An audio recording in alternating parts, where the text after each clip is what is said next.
Siapa yang menolak firman Tuhan, maka Tuhan juga akan menolak engkau. Inti dari kekristenan itu adalah kita taat melakukan firman Tuhan. Bapak Ibu, ini adalah gambaran dari kekristenan hari-hari ini. Banyak orang berkata ya ketika mendengar firman, yes ya, bahkan mungkin setiap hari Minggu kita duduk di gereja, kita mendengarkan firman. Ya, dan kita berkata yes, tapi waktu pulang kita lupakan firman itu, kita tidak melakukan apa-apa. Sebaliknya banyak orang yang mungkin kita lihat di luar sana, mereka nggak ke gereja, mereka hidup dalam dosa. Tapi ketika satu kali Tuhan memanggil mereka, mereka bertobat dan berkata, yes Tuhan, aku mau melakukan kehendak-Mu. Kira-kira yang mana yang diselamatkan? Yang duduk di gereja setiap hari Minggu tapi tidak melakukan apa-apa? Atau orang-orang yang ada di luar sana yang akhirnya berkata, ya Tuhan, aku mau bertobat dan aku mau melakukan kehendak-Mu. Yesus berkata kepada mereka, sesungguhnya aku berkata kepadamu, pemungut-pemungut cukai, perempuan-perempuan sundal akan mendahului kamu masuk ke dalam kerajaan Allah. Ayat ini keras bagi setiap kita harusnya ya, dan ini menjadi tamparan bagi kita. Jangan merasa cukup aman dengan engkau duduk di gereja setiap hari Minggu. Ya, jangan merasa cukup aman dengan kita menjadi orang Kristen. Mungkin kita pelayanan. Ya. Saya mau kasih tahu buat setiap kita di sini. Ya, saya lihat penari-penarinya hebat di sini, luar biasa. Tapi kalau engkau menari dan engkau tidak hidup dalam kekudusan, tidak ada apa-apa tarianmu itu bagi Tuhan. Cuma bikin kotor-kotor ibadah saja. Amin. Yang terpenting adalah hidup kita ini yang melayani Tuhan, hidup yang taat kepada firman, hidup yang taat melakukan firman. Ya, jangan bangga loh. Mungkin kita bangga, wah saya tiap minggu itu jadi penari loh di gereja. Maaf anak-anak muda, kalau engkau tidak hidup dalam kekudusan, maka percuma semua yang engkau lakukan tiap hari Minggu itu. Ya, mending engkau tidak usah pelayanan daripada banyak pukulan. Apa yang dimaksud ayat ini? Ya, lebih baik orang yang ada di luar sana, para pelacur, pemungut cukai yang menurut pandangan kita mereka berdosa. Tapi ketika mereka terima panggilan Tuhan, mereka bertobat lalu berkata, yes Tuhan, aku mau taat. Mereka menangis, mereka tersungkur. Daripada orang yang kelihatannya duduk di gereja begini, tapi yang kepahitan tetap kepahitan. Halo? Nggak usah angkat tangan. Ya, buat apa engkau duduk di gereja dengerin firman tiap hari, tapi yang kepahitan tetap kepahitan. Yang selingkuh tetap selingkuh, yang bersinah tetap bersinah. Ya, maaf. Engkau tidak menghormati Tuhan. Dan apakah Tuhan senang kayak begitu? Enggak, kita kayak anak yang nomor 1 yang berkata kepada bapaknya, iya siap, aku berangkat untuk garap kebun anggurmu. Tapi ternyata dia enggak berangkat, dia enggak melakukan apa-apa. Ya, sebaliknya anak yang langsung berontak berkata, enggak, aku enggak mau. Tiba-tiba dia menyesal. Penyesalan, pertobatan, itu yang Tuhan lihat dari hidup kita. Engkau duduk di gereja setiap hari Minggu tapi hidupmu gak ada pertobatan, percuma. Ya, kita melayani Tuhan setiap hari, kalau hidup kita tanpa pertobatan, percuma. Kita ingat kisahnya Imam Eli. Ya, Tuhan berkata kepada Imam Eli, tadinya aku sudah berniat, aku sudah berjanji, aku akan mengokohkan kerajaanmu. Imam Eli, engkau dan anak-anakmu itu akan tetap ada selama-lamanya di hadapanku. Tetapi sekarang jauhlah itu daripadaku, karena anak-anakmu tidak menghormati aku. Mereka meniduri para pelayan-pelayan mimbar di bait suci Tuhan. Mereka mengambil setiap korban-korban persembahan yang dipersembahkan bagi Tuhan. Dan Tuhan marah dan berkata, sejak hari ini jauhlah itu daripadaku. Dengarkan, engkau dan anak-anakmu laki-laki akan mati dalam satu hari yang bersamaan. Dan tidak akan ada lagi kakek di dalam keturunanmu, karena engkau akan mati. Dan itu terjadi. Ya, jangan main-main dengan Tuhan. Mari hari-hari ini kita serius dengan Tuhan. Goal dari hidup kekristenan kita adalah melakukan kehendak Tuhan. Enggak peduli seberapa hebatnya karuniamu, enggak peduli biasanya kita enggak ada apa-apanya di mata manusia. Yang Tuhan cari cuma satu, orang yang melakukan kehendak Tuhan. Katakan. Bapak Ibu, ketika bangsa Israel memberontak ya, dan mereka ingin memiliki seorang raja. Kita tahu bersama Israel itu negara teokratis yang sebenarnya dipimpin sendiri oleh Allah. Tapi akhirnya mereka meminta kepada Samuel, mereka berkata, kami ingin raja yang memimpin kami seperti bangsa-bangsa lain. Bangsa-bangsa kafir yang lain yang mereka punya raja. Dan akhirnya Samuel menghadap kepada Tuhan. Samuel menjadi sedih. Tuhan berkata kepada Samuel, kamu tidak usah sedih karena bukan engkau yang mereka tolak, tapi aku yang ditolak oleh bangsa ini. Kalau mereka meminta raja, silahkan. Lalu Tuhan akhirnya menyuruh Samuel untuk mengangkat Saul menjadi raja. Pada waktu itu Tuhan memilih Saul dan Tuhan memberi dia pengurapan. Saul diberikan pengurapan untuk menjadi raja atas Israel. Dan akhirnya Saul memimpin bangsa Israel. Tapi sesuatu yang membuat Tuhan itu bersedih karena Saul melakukan sesuatu yang tidak berkenan kepada Tuhan. Dan itu yang membuat akhirnya Tuhan langsung menurunkan dia dari tahtanya. Kita baca bersama 1 Samuel pasal yang ke-15. Judul perikopnya Saul ditolak sebagai raja. 1 Samuel pasal 15, saya akan baca ayat yang pertama, saudara ayat yang kedua kita baca bersama. Agak panjang pembacaan hari ini, tapi nggak apa-apa, kita baca Alkitab soalnya kalau di rumah nggak pada baca Alkitab. Saya tahu ini 1 Samuel pasal 15. Judul perikopnya Saul ditolak sebagai raja. Berkatalah Samuel, ayat yang pertama, berkatalah Samuel kepada Saul, aku telah diutus oleh Tuhan untuk mengurapi engkau menjadi raja atas Israel, umatnya. Oleh sebab itu dengarkanlah bunyi firman Tuhan. Ayat 2 baca saudara, 1, 2, 3. Beginilah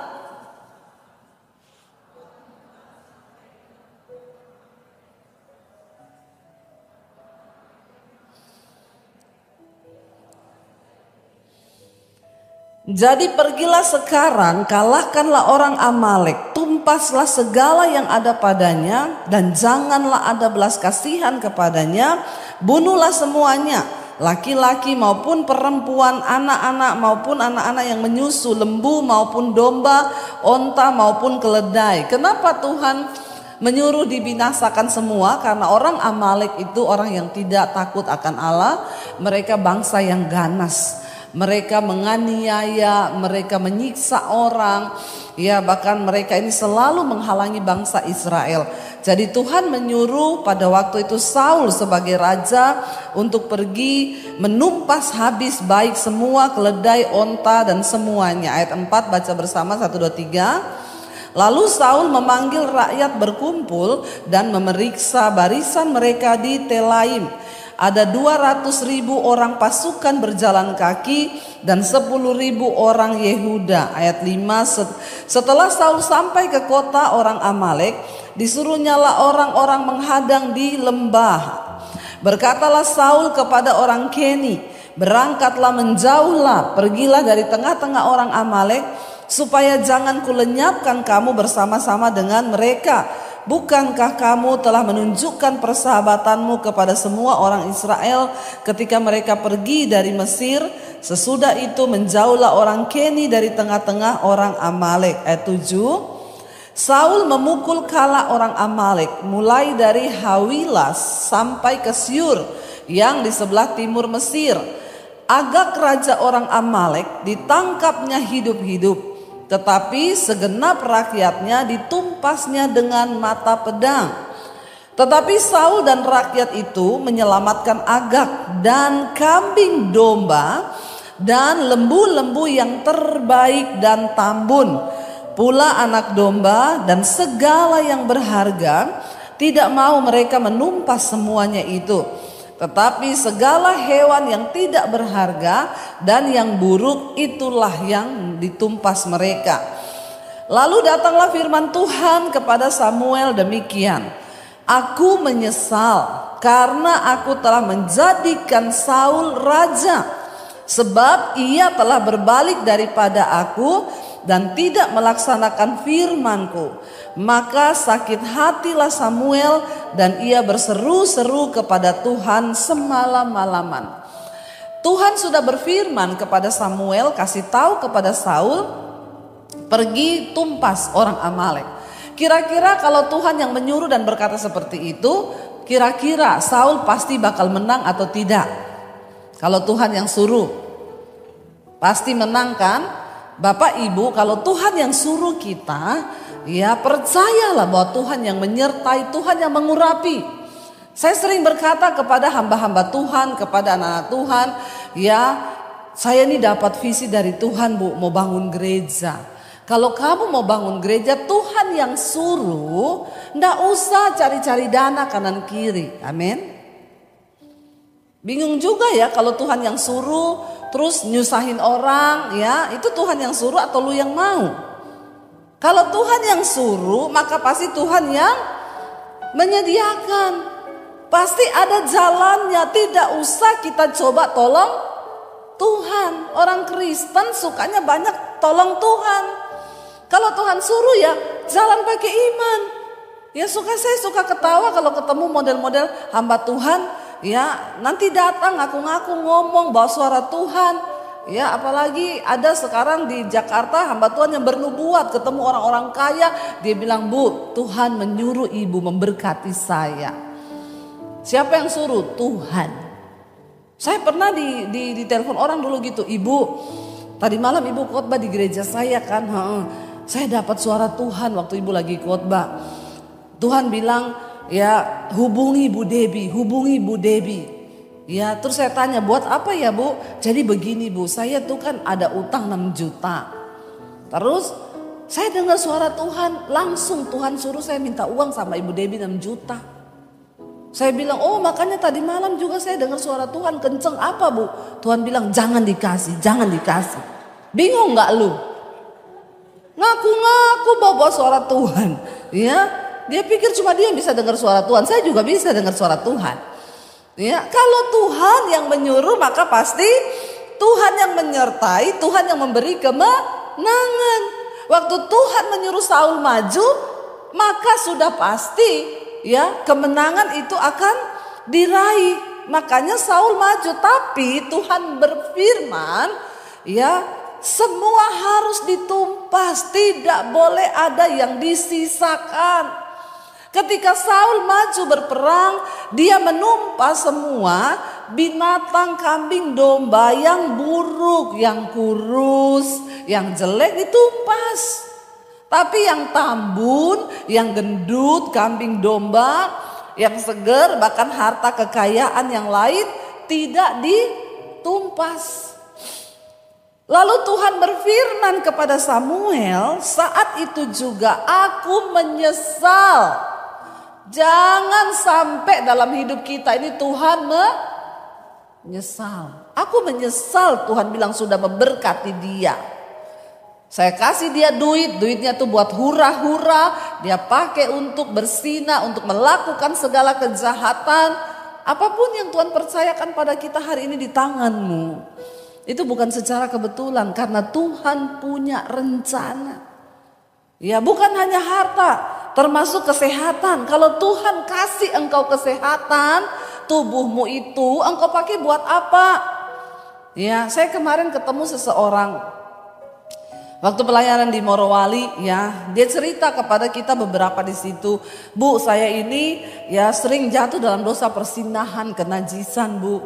Ya tapi ya kalau di Morowali begini saya kuat sih, tapi kalau saya sudah pergi ke Jakarta, aduh sudah masuk di hotel, ya aduh saya pengen lagi begitu. Jadi masih jatuh terus sampai sekarang. Iya Bu, ya. Saya cuma bilang hati-hati Pak, Tuhan beri engkau kesehatan, Tuhan beri engkau jabatan, Tuhan beri engkau berkat, itu bukan untuk engkau salah gunakan. Kalau Tuhan menyesal dengan semua itu, kau mati lagi di hotel sama perempuan telanjang masuk di koran. Orang kayak begini kan kita gak usah basa-basi lagi ya. Dia langsung takut, aduh ibu jangan bernubuat. Ya, saya bilang ini saya tidak bernubuat, tapi saya mengingatkan ya, kalau Tuhan udah bosan dengan hidupmu, kau lagi di hotel sama perempuan, kau mati serangan jantung, jantungmu berhenti, lalu keluar di surat kabar. Seumur hidup anak cucumu akan ingat itu. Langsung dia takut. Ya, lalu dia bilang doakan saya ibu. Ya doa sih nangis-nangis, nggak tahu ya tobat atau tidak. Karena kan banyak orang begitu ya, kumat, sukanya kumat. Tapi setidaknya ya kita sudah menyampaikan, hati-hati Bapak Ibu. Tuhan akhirnya menyesal. Kenapa? Cuma satu, Saul ini tidak melakukan kehendak Tuhan. Tuhan bilang maju, tumpas semua. Lalu alasannya Saul apa saudara? Lalu Samuel bangun, ayat yang ke-12, Samuel bangun pagi-pagi untuk bertemu dengan Saul. Tetapi diberitahukanlah kepada Samuel demikian, Saul telah ke Karmel tadi dan telah didirikannya baginya suatu tanda peringatan. Kemudian ia balik dan mengambil jurusan ke Gilgal. Ayat yang ke-13, ketika Samuel sampai kepada Saul, berkatalah Saul kepadanya, diberkatilah kiranya engkau oleh Tuhan. Aku telah melaksanakan firman Tuhan. Kalau disuruh melakukan firman itu jangan setengah. Ya, jangan Injil separoh. Banyak orang Kristen tuh sekarang ambil yang separohnya aja. Ya, pasti Tuhan memberkati engkau, pasti Tuhan, ya ada yang bilang gini, ada hamba Tuhan bilang gini, saudara jangan sedih sebab Tuhan Yesus ada di pihak kita orang berdosa. Lalu orang-orang berdosa senang berkata yes. Jadi kita mau hidup dalam persinahan, kita mau dalam apa, Yesus di pihak kita. Saya komen di sana, tambahin di pihak orang berdosa yang mau bertobat. Kalau kamu gak mau bertobat ya binasa. Jangan ambil firman tuh sepotong-sepotong. Ya mintalah apa saja engkau kehendaki, maka Tuhan pasti akan memberikannya. Ayat di depannya, jadi kalau engkau tinggal di dalamku dan firmanku tinggal di dalammu, maka mintalah apa saja Tuhan akan memberikan. Tapi syaratnya tinggal di dalamku dan firmanku ada di dalam kamu. Maka mintalah apa saja, itu baru ada terusannya. Alkitab firman Tuhan itu selalu ada sebab dan akibat. Ya, Saul berkata dengan pede, siap, aku sudah melakukan firman. Dia sudah melakukan firman yang mana? Yang Tuhan suruh, majulah, tumpaslah orang Amalek, berperanglah. Tapi yang belakangnya Tuhan bilang, tumpas habis, jangan ada yang disisakan, itu dia tidak lakukan. Kalau hari ini kita dipanggil oleh Tuhan untuk menjadi orang percaya, jangan setengah-setengah jadi orang Kristen. Ya, engkau jadi orang Kristen total semuanya. Tuhan suruh mengampuni, ampuni. Jangan kau bilang, gak bisa Tuhan itu terlalu sakit. Kalau soal perpuluhan sih saya taat ya. Tapi soal mengampuni, aduh tunggu dulu ya. Gak ada Tuhan begitu. Engkau taat 100%. Supaya jangan seperti Saul, dia berkata kepada Samuel dengan pedenya, ya aku sudah melaksanakan firman Tuhan, ayat 14. Tetapi kata Samuel, kalau begitu, apakah bunyi kambing domba yang sampai ke telingaku ini dan bunyi lembu-lembu yang kudengar itu? Karena ada suara lembu yang dia bawa jadi jarahan. Jawab Saul, semuanya itu dibawa daripada orang Amalek, sebab ya rakyat menyelamatkan kambing domba dan lembu-lembu yang terbaik dengan maksud untuk apa? Mempersembahkan korban kepada Tuhan Allahmu, tetapi selebihnya kami tumpas. Ini Saul ini kurang ajar saudara. Sudah salah pakai alasan lagi. Kenapa kami ambil itu kambing domba? Untuk apa? Kami mau persembahkan korban. Alasannya rohani sekali ya. Rohani, banyak hari-hari ini orang tuh pakai alasan rohani. Padahal roh halus. Ya, jangan mau pakai alasan rohani padahal roh halus. Ya, hati-hati. Nggak ada. Ada ibu-ibu datang sama saya, "Bu, suami saya selingkuh sama janda. Saya suruh dia putus." Dia bilang gini, "Kamu tahu Alkitab enggak? Yesus berkata kita ini harus memperhatikan janda-janda. Mengasihi janda-janda." Ya, saya bilang, "Oh, luar biasa. Nanti kalau saya tinggalin dia, siapa yang kasih makan dia sama anaknya? Berarti kamu tuh enggak punya kasih." Saya bilang sama ibu itu, bilang sama suamimu, mengasihi janda-janda tua, bukan janda. Mengasihi janda tua itu ibadah, mengasihi janda muda itu nafsu. Hati-hati. Ya, pakai ayat lagi ngomong begitu. Hati-hati loh ya, bertobat. Sering kali kita pakai alasan-alasan yang kelihatannya rohani untuk membela diri. Tapi Tuhan tahu niat di dalam hati yang paling dalam. Ya, jangan bermain-main dengan Tuhan. Saul bilang, rakyat mengambil itu karena kami akan mempersembahkan korban bagi Tuhan. Ya, jangan main-main dengan alasan-alasan yang kelihatannya rohani padahal itu tidak. Ayat 16. Lalu berkatalah Samuel kepada Saul, "Sudahlah. Aku akan memberitahukan kepadamu apa yang difirmankan Tuhan kepadaku tadi malam." Kata Saul kepadanya, "Katakanlah." Ayat 17. Sesudah itu berkatalah Samuel, "Bukankah engkau, walaupun engkau kecil pada pemandanganmu sendiri, telah menjadi kepala atas suku-suku Israel? Dan bukankah Tuhan telah mengurapi engkau menjadi raja atas Israel?" Kita tahu ketika Saul dipanggil, Saul berasal dari suku Benyamin yang terkecil dari semua suku di atas bangsa Israel. Bahkan ketika dia ditunjuk, dia bilang, "Siapa aku? Aku ini hanya orang yang terkecil dari suku Israel, suku Benyamin." Makanya Samuel mengingatkan lagi, "Bukankah walaupun engkau kecil pada pemandanganmu sendiri, telah menjadi kepala atas suku-suku Israel? Dan bukankah Tuhan telah mengurapi engkau menjadi raja atas Israel?" Ayat 18. "Tuhan telah menyuruh engkau pergi dengan pesan, pergilah, tumpaslah orang-orang berdosa itu, yakni orang Amalek, berperanglah melawan mereka sampai engkau membinasakan mereka. Mengapa engkau tidak mendengarkan suara Tuhan? Mengapa engkau mengambil jarahan dan melakukan apa yang jahat di mata Tuhan?" Jadi Tuhan itu menilai hati. Saul itu tertarik dengan lembu-lembu yang tambun. Ketika kita ini ya, kepentingan diri kita membuat kita ini akhirnya melanggar firman Tuhan, itu sangat berbahaya Bapak Ibu. Apapun itu, kita ini harus mati bagi diri kita supaya kehendak Tuhan bisa terjadi di dalam hidup kita. Itu yang harus kita kerjakan. Lalu kata Saul kepada Samuel, lihat bersama apa alasannya.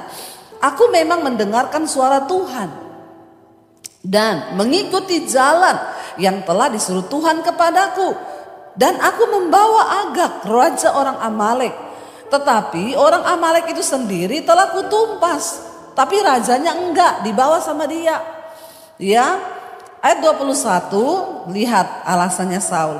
"Tetapi rakyat mengambil dari jarahan itu kambing, domba dan lembu-lembu yang terbaik dari yang dikhususkan untuk ditumpas itu, untuk mempersembahkan korban kepada Tuhan Allahmu di Gilgal." Tetapi jawab Samuel, di sana Samuel berkata begini.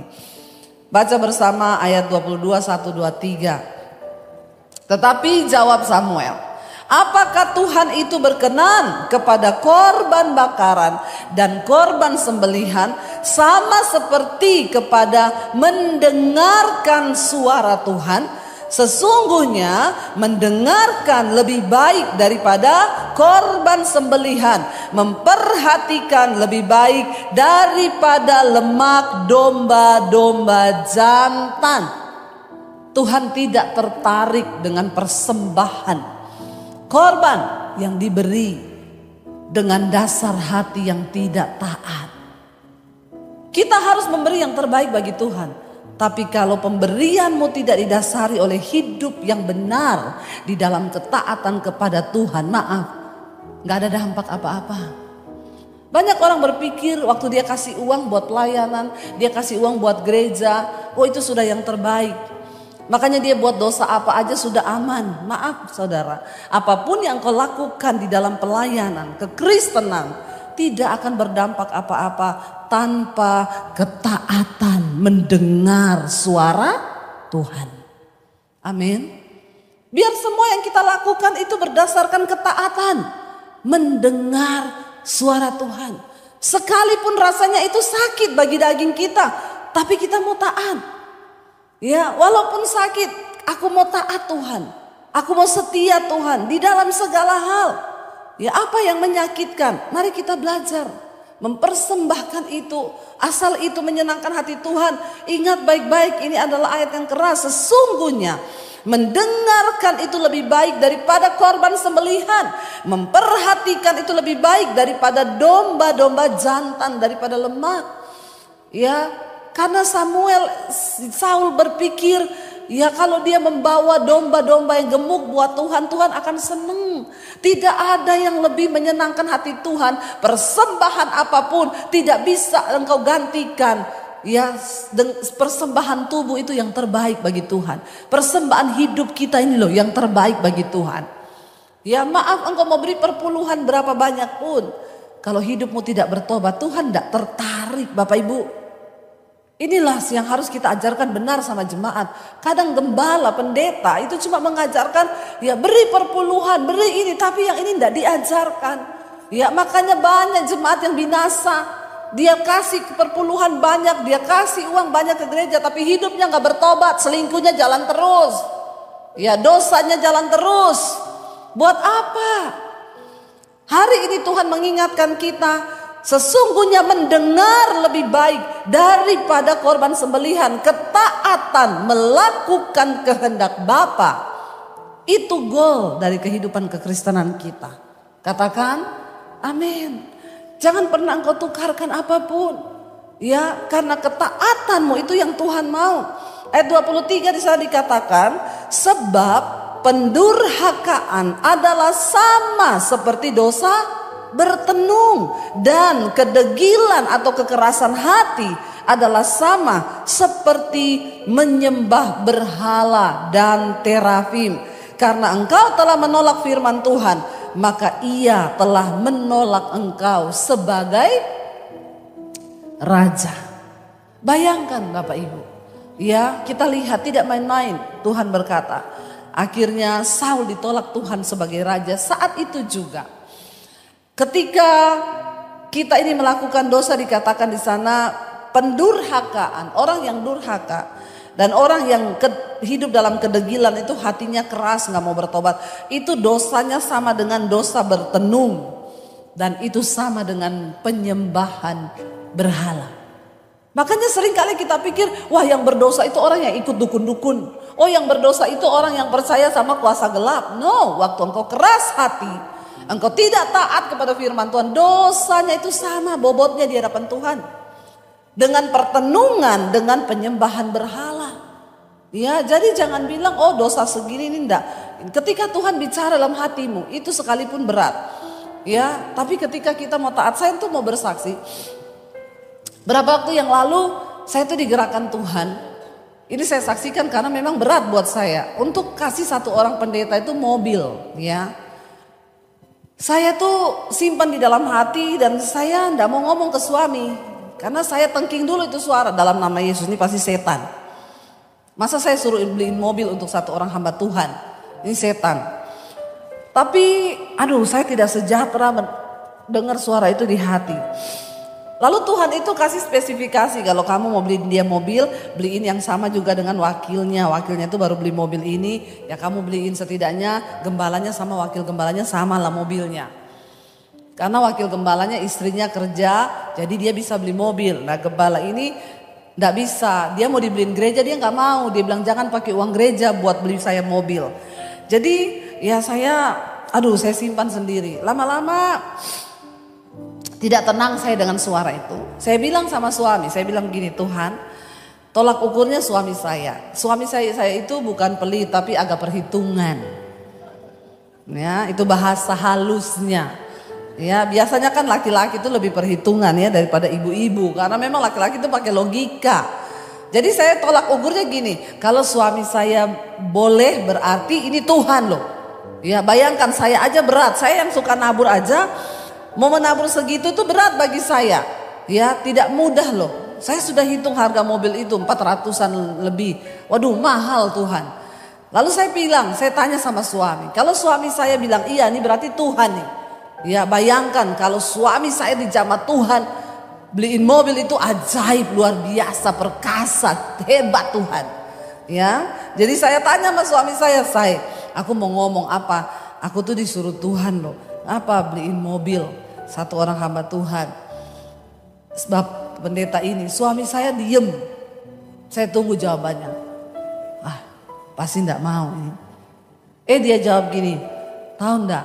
Aku sudah dari bulan Januari disuruh Tuhan. Waduh, ternyata dia, jangan tepuk tangan dulu. Ternyata dia lebih lama.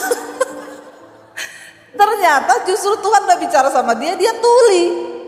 Jadi Tuhan bicara sama saya. Saya pikir tuh Tuhan bicaranya sama saya, ternyata sama dia lebih dulu. Ya, jadi dia bilang, tahu enggak saya, itu aku dari Januari lalu Tuhan suruh. Kenapa kamu udah ngomong saya? Yo berat loh. Ya, lalu saya bilang, oh ya berat ya. Tapi ini sudah peneguhan kita berdua, berarti kita melangkah ya. Ya udah siap ya. Mobilnya ini, dia juga sepakat, iya. Ya udah mobilnya itu. Jadi sikap hati saya itu sudah rela kehilangan uang 400 juta sekian. Satu saat saya bilang gini, karena waktu itu kita lagi pelayanan seminar, saya bilang sama suami saya, nanti pulang dari seminar ini kita urus ya. Kita beli di dealer, kita suruh orang kirim. Waktu itu saya lagi pelayanan, kita punya grup pelayanan. Pendetanya itu kita kirimin foto, kita lagi makan enak ini gini-gini. Ya dia kirimin foto, lagi makan McD di pinggir jalan. Terus kita tanya, kenapa Pak, kok bisa duduk di pinggir jalan? Mobil saya mogok. Saya sama suami saya semakin merasa berdosa. Karena kita say, mobilnya mogok loh. Harusnya kita sudah beliin loh. Ya. Terus saya itu nyeletuk aja di situ.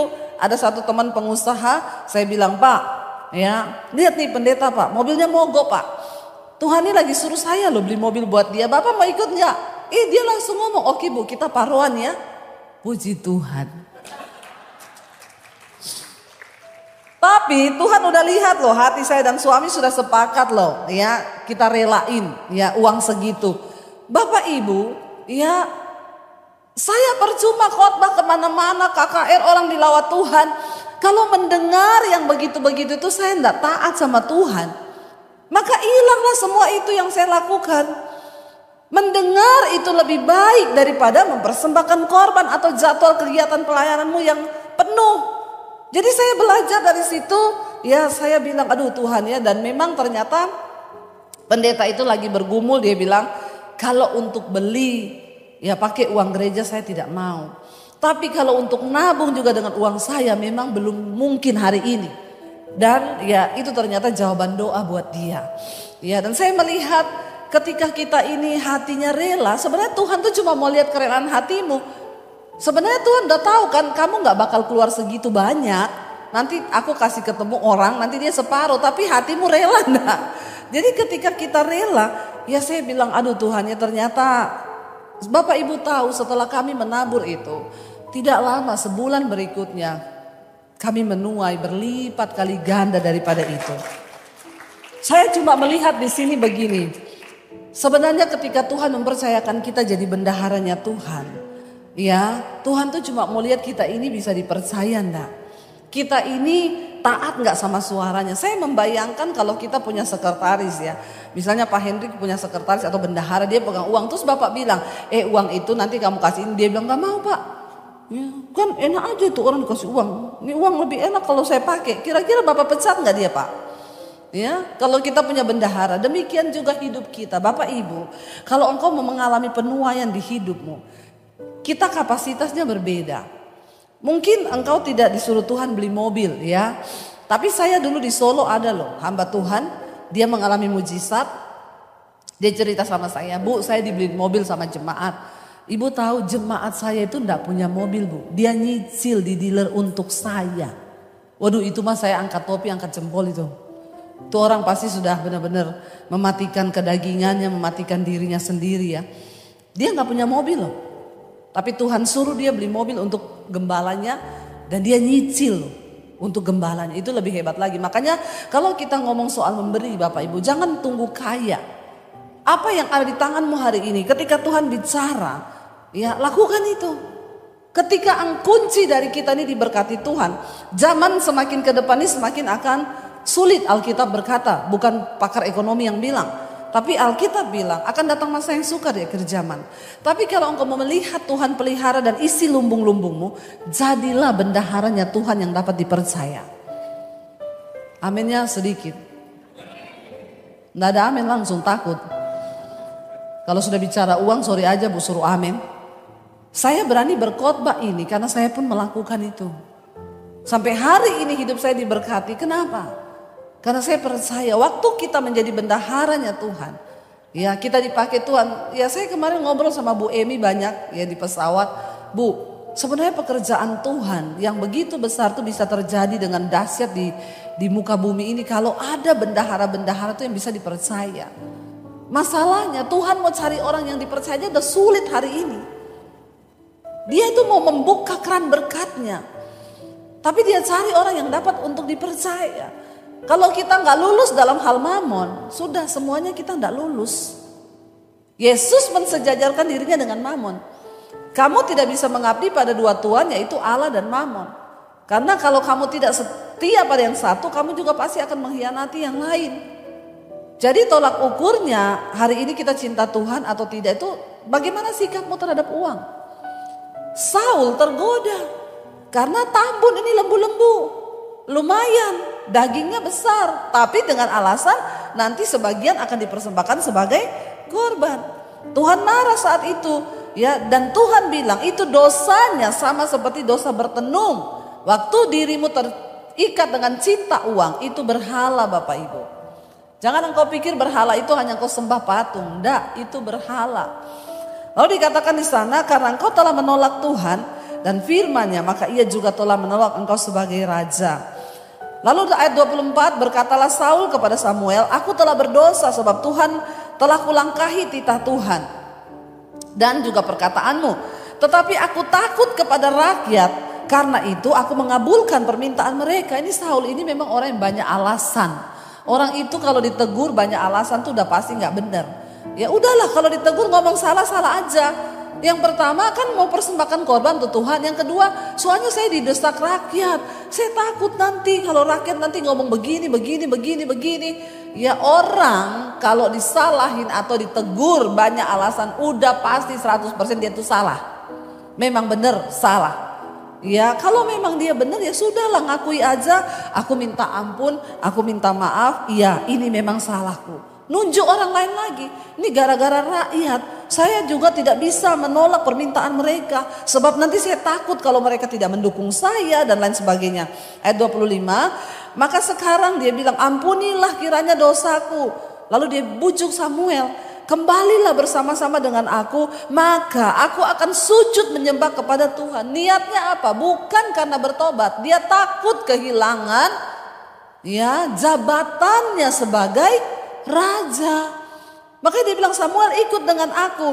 Tetapi jawab Samuel kepada Saul, aku tidak akan kembali bersama-sama dengan engkau, sebab engkau telah menolak firman Tuhan. Sebab itu Tuhan telah menolak engkau. Siapa yang menolak firman Tuhan, maka Tuhan juga akan menolak engkau.